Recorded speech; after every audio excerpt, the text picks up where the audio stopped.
마라나타 주 예수여 오시옵소서.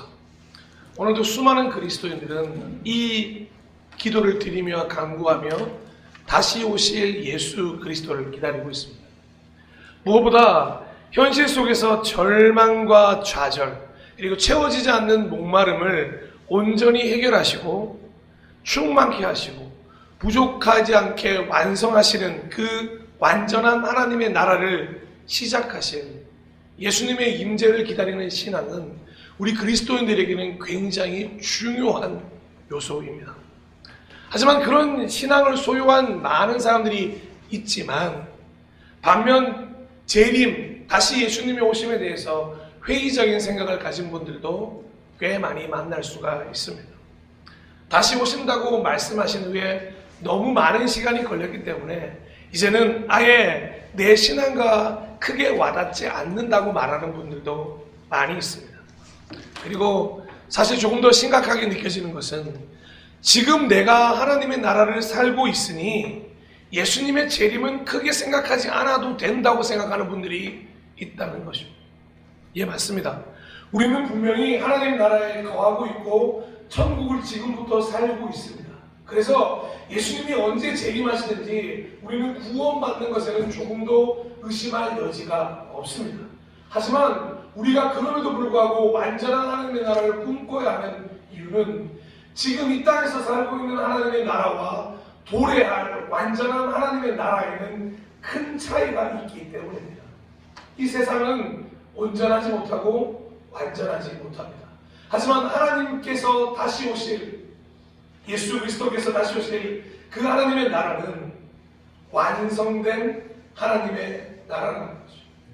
현재 천국은 아직 완성되지 않은 천국이기에 완성된 하나님의 나라를 꿈꾸는 재림신앙은 반드시 더 큰 소망으로 그리스도인에게 존재하고 있어야 한다는 것입니다. 우리 가족들 지금도 여전히 행복하죠. 동현이 가인이 서현이 이렇게 집에 있으면 행복합니다. 그런데 저는 이 아이들이 나중에 결혼해서 좋은 가정을 꾸리고 아이들을 데리고 오고 막 손주 손녀가 가득 넘치고 그런 삶도 꿈꿉니다. 지금도 행복하지만 그 아이들이 온전히 독립하여 완성된 가정을 꾸리는 것도 아마 더 큰 행복일 것입니다. 마치 그와 같다는 거죠. 현 시대 속에서의 천국을 자꾸만 소망하다 보면 마치 하나님의 나라가 이 현 시대에 살고 있는 시스템의 방법이라고 생각하는 분들이 많이 있습니다. 그래서 마치 그 나라도 돈이 중요할 것 같고 마치 그 나라에도 무슨 차별이 있을 것 같고 마치 그 나라에도 무언가 큰 힘이 존재할 것 같은 그런 생각들이 자꾸만 들게 되는 거죠. 하지만 더 나은 분야는 우리가 꿈꾸는 완전한 하나님의 나라가 될 줄로 믿습니다. 그래서 여기서 완성되지 않은 하나님의 나라에 만족하는 것이 아니라 그 나라를 끝까지 꿈꿀 수 있는 우리가 되었으면 좋겠습니다. 그런데 그럼에도 불구하고 많은 사람들이 이 재림에 지쳐 있는 것이 사실입니다. 많은 이단 사이비들을 통해서 이 재림이라고 하면 왠지 생각하면 안 될 것 같은 이슈가 되어버렸습니다. 괜히 재림이란 말을 사용했다가 이상한 사람으로 오해받을 수도 있기 때문입니다.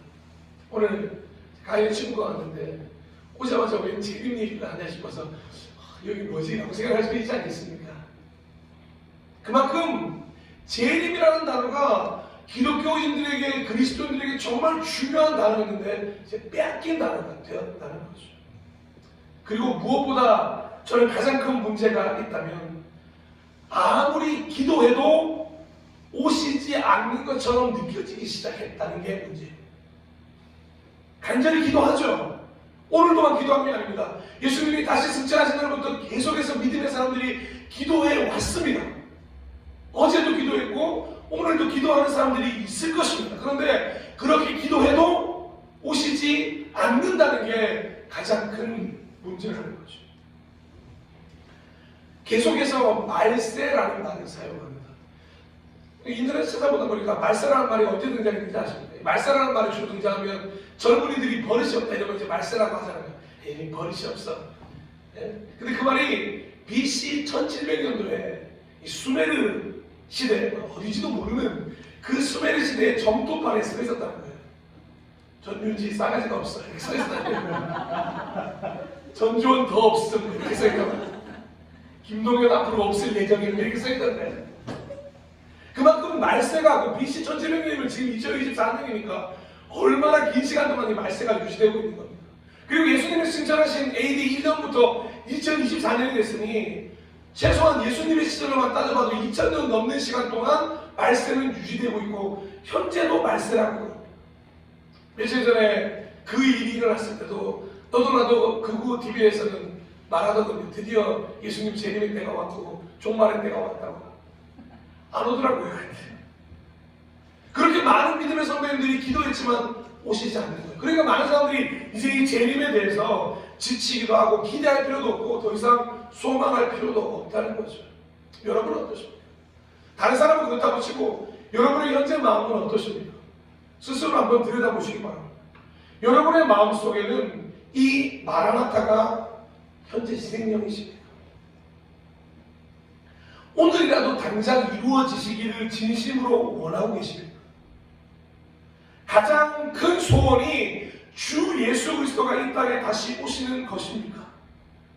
오늘 주님께서 다시 오신다면 아무 미련 없이 감사함으로 아멘의 순간을 맞으실 수 있겠습니까? 현재 진행형이십니까? 솔직히 가끔 저조차도 오늘과 지금은 아니었으면 좋겠다고 생각할 때가 있습니다. 사실 좀 더 나아가 솔직하게 말씀드리면 가끔은 오지 않으셨으면 좋겠다고 생각할 때도 있습니다.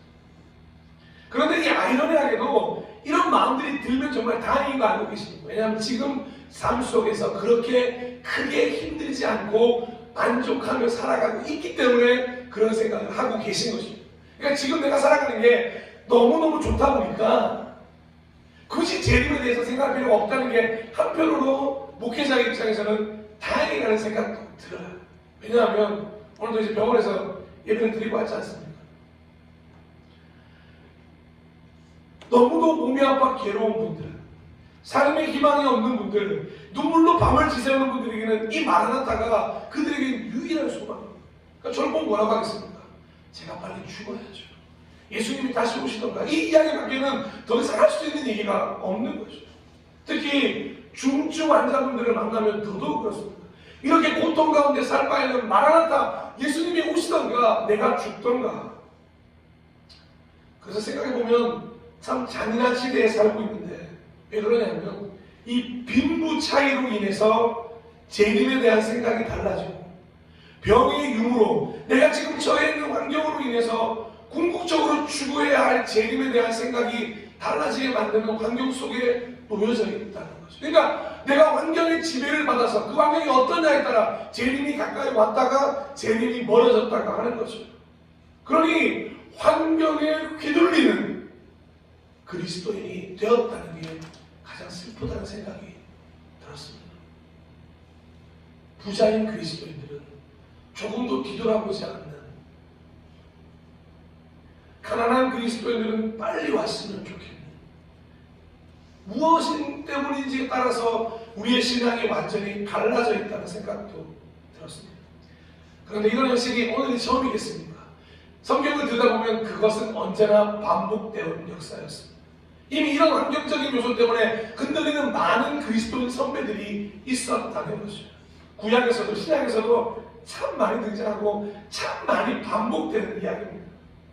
오늘 그 반복되는 이야기 중에 아주 중요한 한 순간으로 그래서 좀 떠나보고자 합니다. 왜냐하면 오늘 그 사건을 통해서 다시 우리가 찾아야 할 그 무언가가 있기 때문입니다.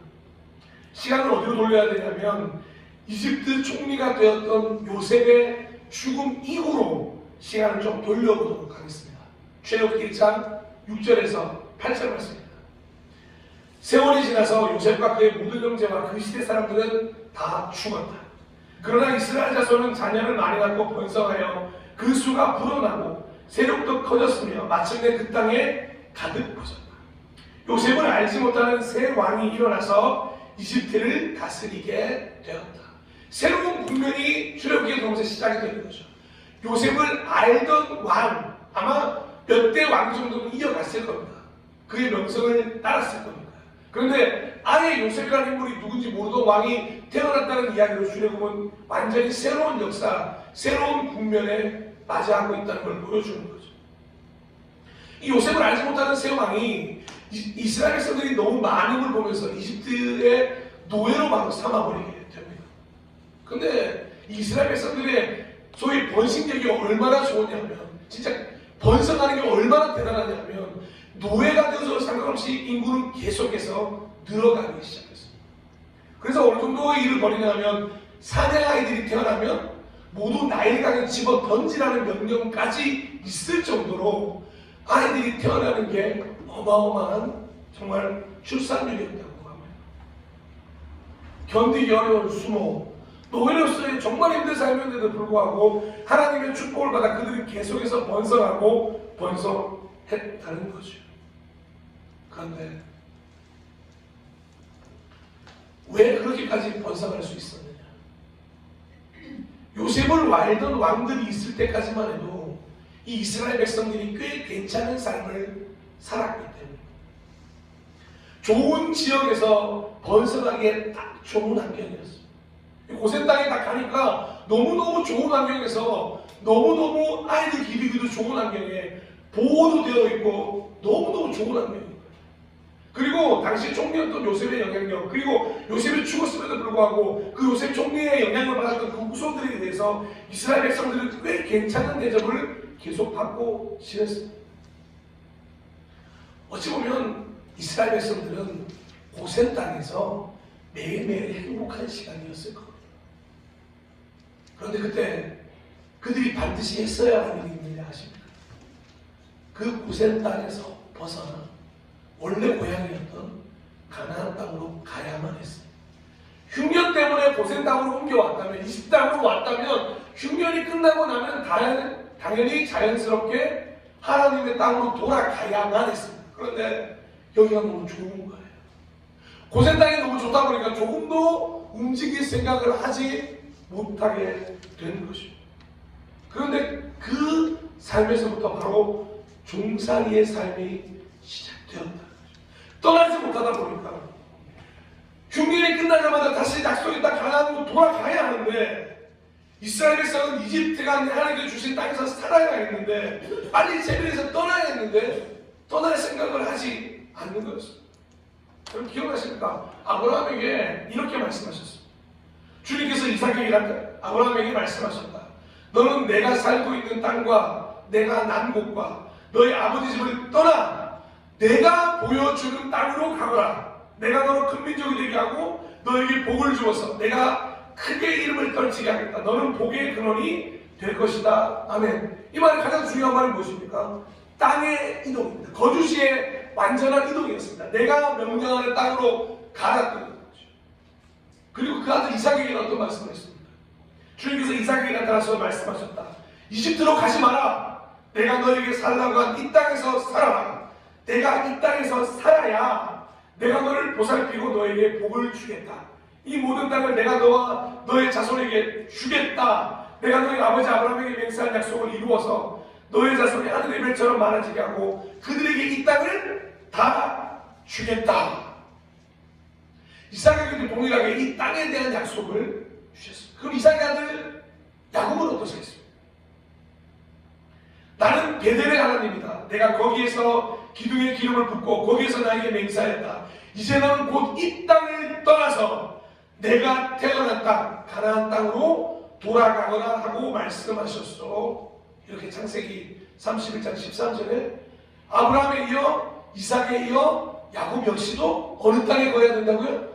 가나안 땅, 하나님의 약속의 땅에 거해야 된다고 말씀하고 있는 것입니다. 그런데 그것을 처음으로 깼던 사람이 누구냐 하면 바로 요셉이었던 거죠. 저는 이집트의 그 편안한 생활이 좋았을 거라고 생각합니다. 아마 저라도 이집트에서 그 총리였던 요셉의 그 밑에서 행복하게 지낼 수 있지 않겠습니까? 예를 들어 지금 우리 교회에 국무총리 한 분이 와 계신다 생각해보세요. 야, 든든하다. 네, 괜찮잖아요. 네. 그런데 그 요셉의 총리였던 그 이집트가 전 세계의 중심이었던 나라의 총리가 우리 이스라엘 백성의 총린이 얼마나 든든했겠습니까? 그럼에도 불구하고 떠났어야죠. 어디로? 하나님의 땅으로. 사랑하는 여러분, 결국 출애굽에서 간 땅이 어딘지 아십니까? 그 땅입니다. 야곱이 떠나왔던 땅으로 출애굽한 이후에도 돌아가게 되는 것이죠. 그러니까 결국에는 왔던 땅으로 돌아가기 위해서 그 놀라운 고초를 겪어야만 했다는 겁니다. 진작 돌아갔다면 절대 겪지 않았을 시간이 그 고센 땅의 조화 정착함으로 인해 생겼다는 거죠. 출애굽 33장 1절입니다. 주님께서 모세에게 말씀하셨다. 너는 가서 내가 이집트 땅에서 데리고 올라온 이 백성을 이끌고 여기를 떠나서 내가 아브라함과 이삭과 야곱에게 맹세하고 그들의 자손에게 주겠다고 약속한 그 땅으로 올라가거라. 아멘. 결국에 하나님은 그 땅에서 살기를 원하시는 거죠. 그런데 흉년 때문에 잠시 머물렀던 그들의 삶은 처음에는 행복했지만 떠나지 못함으로 인하여 이집트에 정착하게 되고 이집트에서 종살이를 하게 되고 처참하고 비참한 가운데 많은 시간이 흘러가 버렸다는 것입니다. 이게 정말 슬픈 일입니다. 끝까지 제가 요셉을 원망하는 가장 큰 이유입니다. 약속의 땅으로 돌아갔어야 했어요. 그리고 이 시간은 얼마라고 성경은 규정하고 있습니까? 출애굽기 12장 40절 이스라엘 자손이 이집트에서 산 기간은 430년이었다. 떠났어야 했는데 떠나지 못하니까 이런 일이 일어나게 된 것입니다.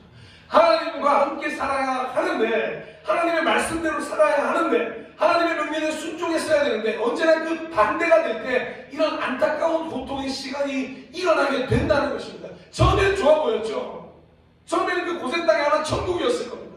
그런데 시간이 흘러가면 흘러갈수록 깨닫게 되었을 거죠. 하나님을 떠난 곳에는 아무 의미가 없다. 여러분 한번 생각해 보십시오. 하나님과 함께 하는 가나안 땅이 중요하십니까? 모든 것이 완벽하지만 하나님이 없는 고센 땅이 좋으십니까?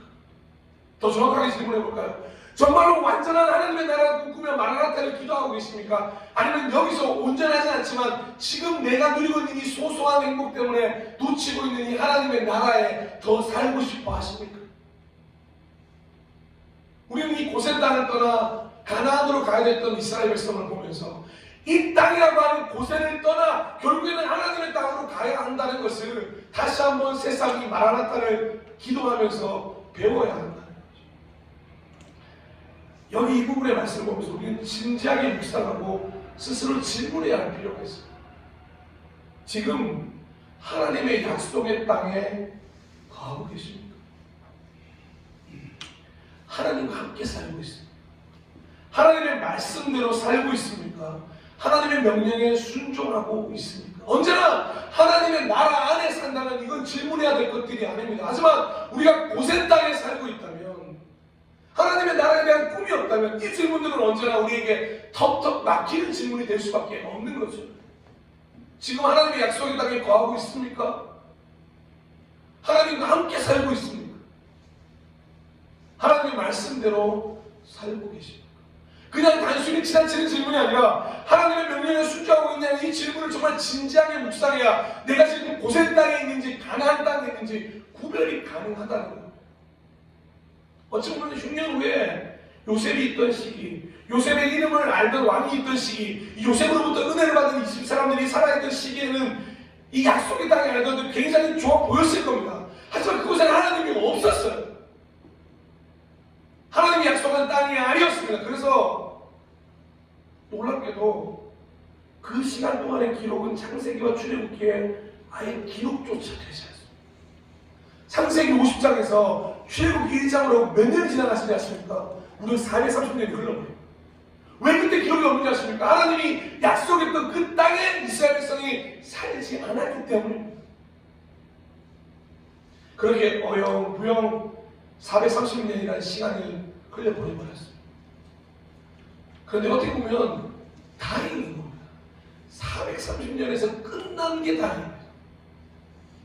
그들이 이 행동을 하지 않았다면 아마 암흑기는 더 길었을 것입니다. 그런데 그들이 겨우 430년이 되어서야 이 행동을 기억하는 거예요.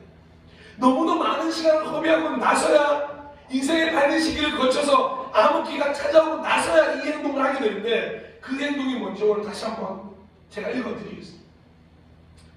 세월이 많이 흘러서 이집트의 왕이 죽었다. 이스라엘 자손이 고된 일 때문에 단식하며 부르짖으니, 잘 보십시오. 단식하며 부르짖으니. 이게 무려 430년 만에 처음 나오는 단어였습니다. 조금도 하나님을 찾고 있지 않다가 430년이 지난 후에 자신의 고통 때문에, 고된 일 때문에 부르짖는 소리가 하나님께 이르렀다고 기록하고 있다는 거죠. 하나님을 찾고 싶어 찾았던 것도 아니에요. 힘들었어. 우리 인생을 살아보면 그럴 때가 있습니다.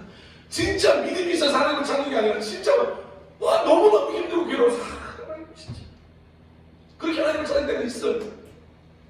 그렇게 하나님을 찾았다는 이야기. 그런데 그 다음 뭐라고 기록되어 있죠? 하나님이 그들의 탄식하는 소리를 들으시고.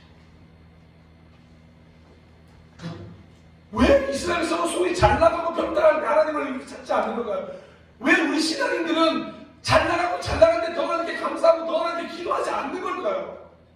왜 병들한 시절에 기도로 벽을 쌓지 않는 것일까요? 왜 병벽이 무너지고 성전이 무너지고 나서야 우리는 왜 그제서야 소 잃고 외양간 고치듯이 그때야 기도의 벽을 쌓는 것일까요? 왜 나라에 이런 일이 있어야 교회들이 일어나 기도하자고 표현하는 것일까요? 왜 우리는 평소에 기도하지 못했을까요?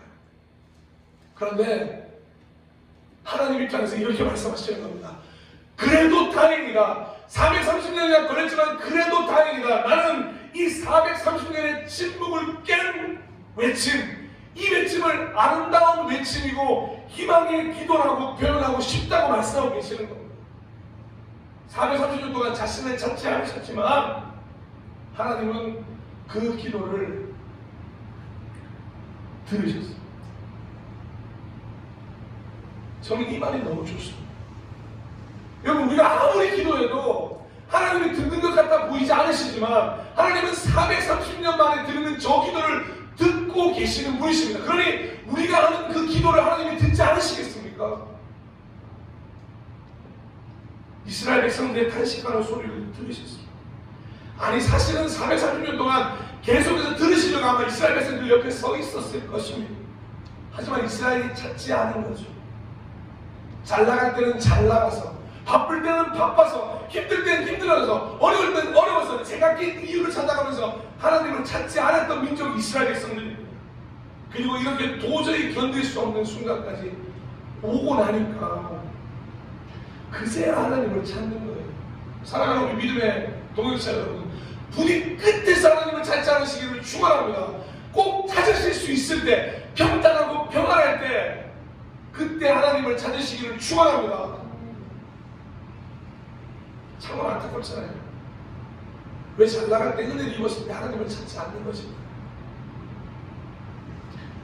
그럼에도 불구하고 하나님은 기억하시고 이스라엘 백성의 구출 작전을 시작하시고자 저 탄식 소리를 들으셨다고 끝나시는 분이 아니시라는 겁니다. 탄식 소리를 들었으니 그 탄식을 이제 없애주기 위해서 어떤 플랜을 짜시는지 아십니까? 그 유명한 출애굽기 스토리가 여기서 시작됩니다. 모세를 태어나게 하시고 모세를 훈련시키시고 무려 이 시간이 지나면 또 80년이 흘러서야 출애굽의 사건이 일어나게 만드시는 분이죠. 그래서 다시 한번 묵상하게 되는 구절이 있는데 바로 이 구절입니다. 세 번역으로는 탄식하며 부르짖으니, 공동번역으로는 견디다 못하여 신음하며 아부성을 쳤다. 쉬운 성경으로는 그들이 도와달라고 부르짖었다. 저는 오늘 이 단어가 우리에게 가장 중요한 핵심의 단어라고 생각합니다. 사랑하는 여러분, 지금 정말로 도움이 필요한 상황에서 이런 기도를 하는 건 쉽습니다. 하지만 여러분 오늘 갑자기 오셔서 그렇게 힘든 상황 아닌데, 그렇게 어려운 상황 아닌데, 나 지금 고생당해서 잘 살고 있는데, 나 괜찮은데 라고 생각하시는 순간에 이 기도를 마음에 새기셨으면 좋겠습니다.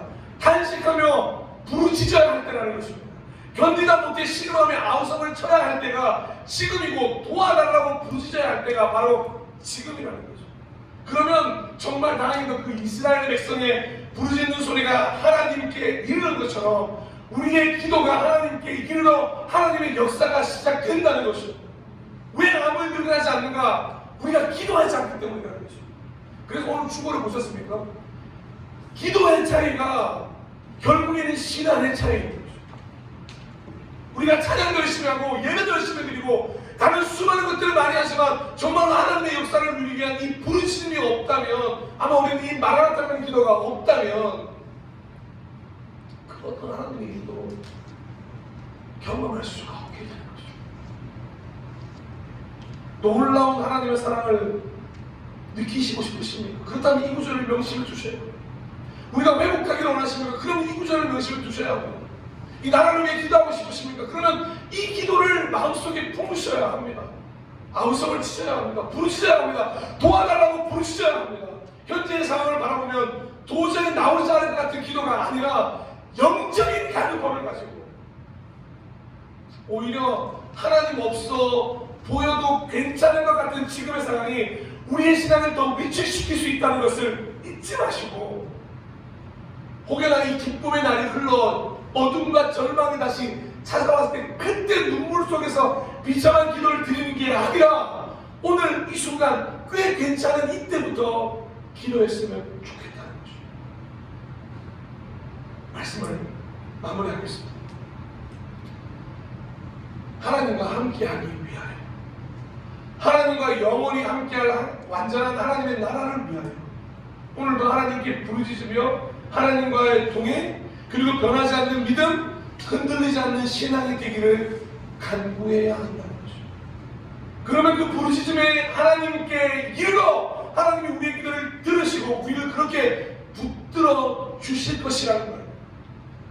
어제 아이들이 치과를 갔다 왔는데 이빨이 흔들린다는 거예요. 이빨은 언제부터 흔들리죠? 썩으면서부터 흔들리죠. 그래서 어른들이 늘 뭐라고 얘기합니까? 진작 칫솔 잘하고 치실 잘하고 관리 잘해야 된다고 아무리 얘기해봐야 듣지 않고 과자만 맨날 꾸역꾸역 먹습니다. 초콜릿 과자, 초콜릿 과자, 사탕 초콜릿 과자. 서영이 미안하다. 그럼 이빨이 흔들려요, 안 흔들려요? 흔들리죠. 안 흔들리는 게 신기한 겁니다. 그럼 의사 선생님은 뭐라고 하겠습니까? 아, 흔들리기 전에 관리를 좀 잘하셔야 되는데 안다고요. 우리도 안 듣는 걸 어떻게 해요? 하나님은 그런 마음으로 얘기하고 계세요. 우리 아직 이빨 안 흔들릴 때면 열심히 칫솔질 하면 안 되겠습니까? 우리 그렇게 큰 고통이 없고 아직 큰 어려움이 없다면 그러면 이 어려움이 없도록 기도하면 안 되겠습니까? 생겨야 기도할까요? 정말 우리 중에 누군가가 어마어마한 일을 겪어야 그때 기도를 시작할까요? 아니면 그 전부터 하나님 그런 삶이 이루어지지 않도록 우리를 도와주시옵소서라고 방어 기도부터 시작해야 할까요? 저는 우리 부모님들이 자녀들을 위해서 그렇게 기도하시는 줄 압니다. 하나님 얘가 겪게 될 그날 하나님께서 손을 펼쳐주시옵소서 이렇게 기도하지 않는 분이 아무도 없으실 겁니다. 지금부터 기도하지 않으시면 하나님 만나면 축복을 주십시오. 전부 다 준비되어지는 기도로 아마 자녀들을 위해서 할 것입니다. 아무도 내 자녀가 직접적으로 그 어려움을 만났을 때 그때부터 기도하는 분들은 잘 없으십니다. 힘들고 배가 고플 때는 간절해졌다가 등 따숩고 배부르면 하나님을 찾는 게 아니라 잠을 청한다는 말이 있습니다. 그렇다면 우리 그리스도인들은 예배자는 어떻게 해야 되겠습니까? 다시 오실 예수를 기다리는 마라나타의 사람들은 등 따시고 배불러 보이는 지금이 오히려 더 하나님께 부르짖는 시간이 되어야 합니다. 한 영혼이라도 더 그 하나님의 나라에 가기 위해 손을 내밀어야 하는 기도가 필요하다는 거죠. 더 나아가서 현재 내가 처해 있는 상황을 다 뛰어넘어서 그 상황이 어떻게 변하든지 간에 하나님 저는 끝까지 하나님을 붙들겠습니다라는 기도가 지금 나와야 한다는 것입니다. 하나님 환경에 휘둘리지 않겠습니다. 내가 환경을 지배하겠습니다. 하나님 그러니 환경 가운데 흔들리지 않는 신앙인이 되게 하여 주시옵소서 라고 지금 기도해야 합니다. 사랑하고 존경하고 축복하는 예배자 여러분, 우리 하나님과 함께 거하는 하나님의 땅에 사셨으면 좋겠습니다. 하나님의 통치가 있고 말씀으로 살아가는 하나님의 나라를 살아가시기를 축원합니다. 만약 그곳이 아니라면, 하나님의 나라가 아님에도 불구하고 지금 평안하고 형통하시다면 그건 일시적인 쾌락을 위한 유혹일 뿐입니다. 고센 땅을 벗어나 가나안 땅으로 가시지 않겠습니까? 고센은 옥토고 가나안은 광야입니다. 하지만 옥토인 하나님 없는 고센 땅이 아니라 광야이지만 하나님과 함께하는 가나안 땅으로 가셔야 합니다. 그리고 기도의 자리로 가셔야 합니다. 예배의 자리로 가셔야 합니다. 하나님의 눈과 손과 발이 향하는 곳으로 우리는 끊임없이 향해야 됩니다. 그러기 위해서 하나님의 은혜를 구해주셨으면 좋겠습니다. 하나님 예배 자리를 놓치지 않게 해주세요. 기도하게 해주세요. 늦지 않았습니다. 하나님께 부르십시다. 하나님의 도우심을 구합시다. 특별히 말씀을 다 정하고 나서 잘 아시는 것처럼 나라의 기도가 필요한 순간이 왔습니다. 사랑하는 그리스도인 여러분, 동행자 여러분, 예배자 여러분, 하나님께 부르짖으십시오. 하나님께 도우심을 구해야 하는데, 그래서 오늘도 변함없이 마라나타, 주 예수 그리스도가 우리 삶에 완전히 임하시게 될 그날까지 그 간절한 기대를 가지고 부르짖는 소리가 하나님께 늘 이르는 기도자로 사시기를 축원합니다. 그런 마음으로 이 시간에 우리 기도를 시작합니다라는 찬양을 하나님 앞에 올려드렸으면 좋겠습니다. 시간은 흘러가지만 우리 주님은 영원합니다.